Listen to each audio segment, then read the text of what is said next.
ધોરણ 2 ની અંદર ગણિત સંપુટમાં મજાના આકારો આપણે જે એકમ છે એની અંદર આપણે બધા આકારો શીખ્યા. નળાકાર, શંકુ, લંબઘન, ગોળાકાર, પછી સમઘન, એ બધા આકારો શીખ્યા.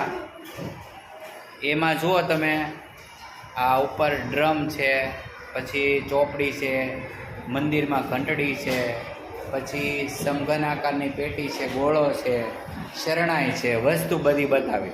આ બાજુ પેન્સિલ, પછી સમઘન આકારની એક વસ્તુ છે, ટોપી છે, પછી સંતરા જેવું ગોળ છે, એક પેટી છે, મહેંદીનો કોન છે. તો આ બધી વસ્તુ છે એને આપણે આકારો સાથે જોડવાની છે. તો પુસ્તક છે, પુસ્તક ચોપડી જે દેખાય આ બાજુ જુઓ તમે, એનો આકાર તમે જુઓ કઈ આકૃતિ સાથે જોડશું આપણે? લંબઘન. લંબઘન, લંબચોરસ અલગ વસ્તુ છે, લંબઘન. પછી આ બાજુ તમે જુઓ માટલું છે, માટલું, તો એને કોની સાથે જોડશું?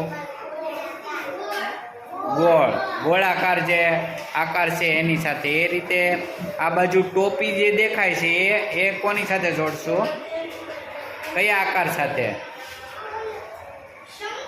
શંકુ આકાર. વેરી ગુડ, ખૂબ સરસ.